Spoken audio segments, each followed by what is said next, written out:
Assalamualaikum warahmatullahi wabarakatuh.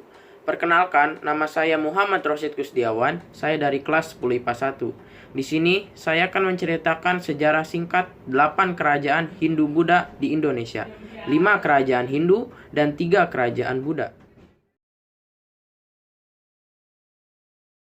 Pertama adalah Kerajaan Kutai. Awal berdiri kerajaan tersebut dibangun pada abad keempat dengan bukti ditemukannya 7 buah prasasti Yupa.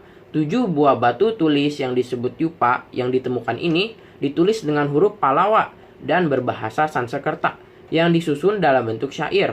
Prasasti Yupa merupakan prasasti tertua yang di dalamnya menyatakan telah berdirinya suatu kerajaan Hindu tertua, yaitu Kerayupa. Merupakan tugu batu yang digunakan sebagai tugu peringatan yang dibuat oleh para Brahmana atas kedermawanan Raja Mulawarman. Pada Yupa ini juga dituliskan bahwa Raja Mulawarman merupakan raja yang baik dan kuat. Raja ini merupakan anak dari Aswawarman dan merupakan cucu dari Raja Kudungga. Dari prasasti tersebut juga diketahui bahwa kerajaan ini didirikan pertama kali oleh Kudungga, kemudian dilanjutkan oleh anaknya Aswawarman dan mencapai puncak kejayaan pada masa Mulawarman, anak dari Aswawarman. Sedangkan raja pertama yang berkuasa adalah Kudungga. Dan raja-raja terkenal di kerajaan tersebut adalah yang pertama Kudungga, yang kedua adalah Aswawarman, dan yang ketiga adalah Mulawarman. Masa kejayaan dari Kerajaan Kutai ada pada saat masa pemerintahan Raja Mulawarman. Diceritakan juga saat itu Raja Mulawarman melakukan upacara pengorbanan dan memberikan hadiah atau sedekah kepada Brahma sejumlah 20.000 ekor sapi. Hal ini menunjukkan Kerajaan Kutai di bawah Raja Mulawarman cukup kaya dan makmur. Kemudian runtuhnya Kerajaan Kutai saat Raja Kutai Maharaja Dharma Setia tewas di tangan Raja Kutai Kartanegara ke-13, yaitu Aji Pangeran Anum Panji Mendapa. Yang kedua adalah Kerajaan Tarumanegara. Awal berdirinya kerajaan tersebut didirikan oleh Raja Dirajaguru Jaya Singawarman pada tahun 358 Masehi. Kerajaan ini adalah kelanjutan sejarah Kerajaan Salaka Negara yang berdiri antara tahun 130 Masehi sampai 362 Masehi. Pada saat Kerajaan Tarumanegara berdiri diawali dengan pemindahan ibu kota negara dari Salaka Negara ke Tarumanegara. Sedangkan Salaka Negara menjadi kerajaan daerah di bawah Kerajaan Tarumanegara. Menurut Prasasti Tugu, pada tahun 417 Masehi, daerah kekuasaan Kerajaan Tarumanegara meliputi Banten, Jakarta, Bogor, dan Cirebon. Selanjutnya, raja-raja yang terkenal di kerajaan tersebut diantaranya adalah 1. Jaya Singawarman, yang kedua Dharmayawarman, yang ketiga Purnawarman. Kerajaan Tarumanegara mencapai puncak kejayaannya pada saat masa pemerintahan Raja Purnawarman. Ia menyusun pustaka yang berupa undang-undang kerajaan, peraturan angkatan perang, siasat perang, serta silsilah dinasti Warman. Raja Purnawarman juga dikenal sebagai raja yang kuat dan bijak kepada rakyatnya. Purnawarman juga membangun berbagai infrastruktur yang dapat mendukung perekonomian kerajaan. Salah satunya adalah Sungai Gomati dan Chandrabaga. Selanjutnya, runtuhnya Kerajaan Tarumanegara. Penyebab runtuhnya Kerajaan Tarumanegara dikarenakan tidak adanya kepemimpinan di kerajaan tersebut. Karena Raja Tarusbawa lebih menginginkan memimpin kerajaan kecilnya yang berada di hilir Sungai Gomati. Tidak hanya itu, alasan lain runtuhnya Kerajaan Tarumanegara adalah karena adanya gempuran dari beberapa kerajaan yang ada di masa itu. Salah satunya adalah Kerajaan Majapahit. Yang ketiga ada Kerajaan Medang. Kerajaan ini seringkali disebut dengan nama Medang Kamulan. Dapat dikatakan sebagai kelanjutan Mataram yang hancur karena letusan Gunung Merapi. Kemudian salah satu keturunan Kerajaan Mataram yaitu Empu Sindok yang membangun Kerajaan Medang Kamulan dan pendiri dinasti Isyana. Raja-raja terkenal di kerajaan tersebut yang pertama Empu Sindok, yang kedua Dharmawangsa Teguh, dan yang ketiga adalah Airlangga atau Erlangga. Kerajaan Medang Kamulan mencapai puncak kejayaan pada masa pemerintahan Raja Airlangga. Pengalaman hidup dan keberhasilan Airlangga dikisahkan dalam kitab Arjuna Wiwaha yang ditulis oleh Empu Kanwa. Runtuhnya kerajaan Medang juga dimulai setelah dipimpin oleh Raja Erlangga. Kerajaan tersebut terpaksa dibagi menjadi dua kerajaan, yakni Kerajaan Jenggala dan Kerajaan Kediri. Keputusan tersebut dilakukan oleh Raja Erlangga guna mencegah terjadinya perang saudara. Akhirnya Kerajaan Medang diberikan kepada putra-putra dari selir Raja Erlangga, sehingga sejarah Kerajaan Medang berakhir di zaman pemerintahan itu. Yang keempat adalah Kerajaan Kediri.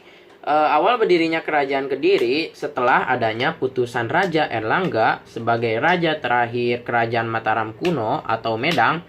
Raja Erlangga diketahui membagi Kerajaan Mataram kuno atau Medang menjadi dua bagian, yakni Kerajaan Panjalu atau Kediri dan Jenggala atau Kahuripan. Awal mula pembagian wilayah kekuasaan ini dikarenakan adanya perebutan tahta kerajaan antara kedua anak Raja Erlangga pada tahun 1042. Agar tidak ada perangan antar saudara tersebut, Raja Erlangga membagi kerajaannya menjadi dua bagian. Salah satunya Kerajaan Kediri yang diberikan kepada Sri Samarawijaya. Raja-raja yang pernah memimpin kerajaan tersebut diantaranya adalah yang pertama Raja Kameswara, yang kedua Raja Jayabaya, yang ketiga Sri Gandra, yang keempat Raja Kertajaya. Selanjutnya, Kerajaan Kediri mencapai puncak kejayaan saat pemerintahan Raja Jayabaya. Daerah kekuasaannya semakin meluas, dimulai dari Jawa Tengah meluas hingga hampir seluruh Pulau Jawa. Pengaruh Kerajaan Kediri tidak hanya dirasakan di daerah Jawa saja, melainkan menyebar hingga ke Pulau Sumatera yang merupakan kekuasaan Kerajaan Sriwijaya. Selanjutnya, runtuhnya Kerajaan Kediri. Jadi, Kerajaan Kediri mengalami kemunduran pada masa pimpinan Raja Kertajaya. Keruntuhan ini karena adanya pertentangan dengan kaum Brahmana. Jadi kaum Brahmana menganggap Kertajaya telah melanggar agama dan memaksa menyembahnya sebagai dewa. Kaum Brahmana meminta perlindungan kepada Ken Arok, seorang akuwu dari Tumapel. Perselisihan ini semakin memuncak dan ditandai dengan pertempuran di desa Gantar, yaitu sekitar pada tahun 1222 Masehi. Dalam pertempuran ini, Kertajaya dikalahkan oleh Ken Arok dan pada masa inilah kejayaan Kerajaan Kediri berakhir. Dan kerajaan Hindu terakhir yang akan saya ceritakan adalah Kerajaan Bali. Jadi Kerajaan Bali ini berdiri pada abad ke-8 dan runtuh pada abad ke-14. Konon kerajaan Hindu di Pulau Dewata ini tidak langsung bernama Kerajaan Bali, melainkan Kerajaan Bedahulu. Kerajaan Bali dipimpin oleh raja pertamanya, yaitu Sri Kesari Marwadewa. Raja-raja yang pernah memimpin kerajaan tersebut diantaranya adalah satu Sri Kesari Marwadewa, yang kedua Udayana, yang ketiga Jayapangus, yang keempat Jaya Sakti, yang kelima Anak Kungsu. Kemudian masa kejayaan dari Kerajaan Bali. Jadi terlebih pada masa pemerintahan Udayana, tepat saat Bali kuno mencapai puncak kejayaan, sistem pemerintahannya telah mengantarkan perekonomian yang lebih baik untuk masyarakat Bali kuno. Runtuhnya Kerajaan Bali.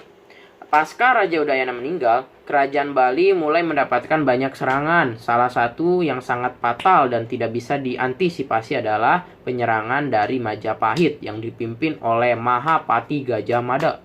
Kerajaan Bali berhasil dimasuki dan semuanya dikendalikan oleh Gajah Mada. Hasilnya, runtuh sudah Kerajaan Bali yang melegenda di Pulau Dewata. Kerajaan Buddha pertama yang akan saya ceritakan adalah Kerajaan Melayu. Jadi Kerajaan Melayu atau dalam bahasa Tionghoa ditulis Malayu merupakan sebuah nama kerajaan yang berada di Pulau Sumatera. Dari bukti dan keterangan yang disimpulkan dari prasasti dan berita dari Cina, keberadaan kerajaan yang mengalami naik turun ini dapat diketahui dimulai pada abad ke-7 yang berpusat di Minanga, pada abad ke-13 yang berpusat di Dharmasraya, dan di awal abad ke-15 berpusat di Suruwaso.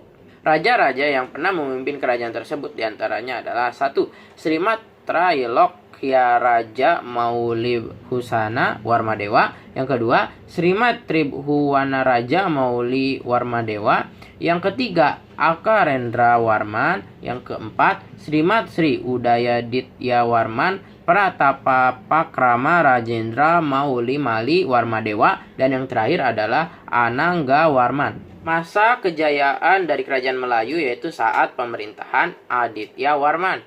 Walaupun ia dikenal sebagai raja yang menakutkan, akan tetapi juga pemurah di kala itu. Dia berhasil memberikan kemakmuran karena selalu memperhatikan kesejahteraan rakyatnya. Kemudian, runtuhnya kerajaan Melayu. Jadi penyebab runtuhnya kerajaan Melayu karena faktor politis, kedudukan kerajaan ini makin terdesak karena munculnya kerajaan-kerajaan besar yang juga memiliki kepentingan dalam bidang perdagangan seperti kerajaan Siam. Yang kedua adalah kerajaan Sriwijaya.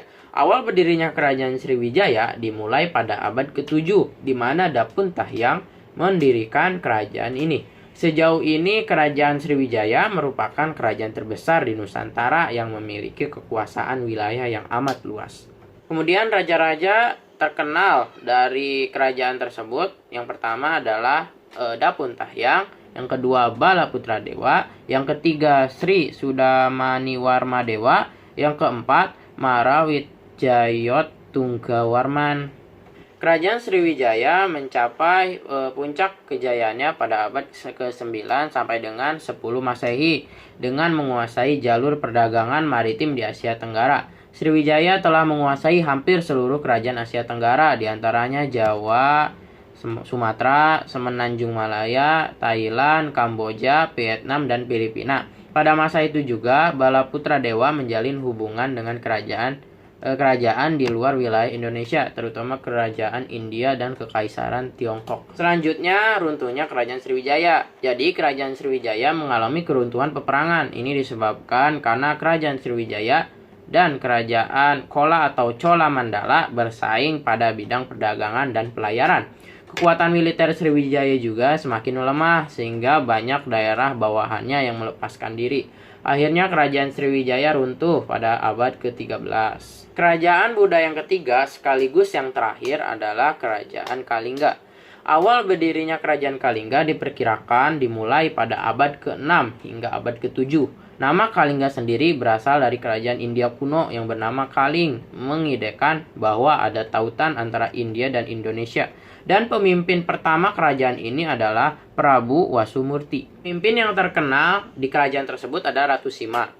Kerajaan yang kerap disebut dengan nama Khoing ini mengalami masa keemasan pada saat kepemimpinan Ratu Sima yang terkenal dengan kedisiplinannya. Hal ini membuat kerajaan-kerajaan lain di tanah air merasa segan, hormat, dan kagum, sekaligus penasaran dengan kepemimpinan Ratu Sima.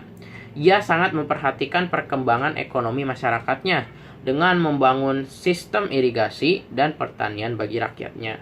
Kemudian runtuhnya dari kerajaan Kalingga. Jadi kemunduran dari kerajaan ini dimulai karena ketatnya persaingan dagang dengan kerajaan Sriwijaya, di mana kerajaan Sriwijaya ingin menguasai semua jaringan perdagangan di pesisir pantai utara Jawa. Sekian dari saya, kurang lebihnya mohon maaf dan semoga bermanfaat. Wabillahi taufiq wal hidayah. Wassalamualaikum warahmatullahi wabarakatuh.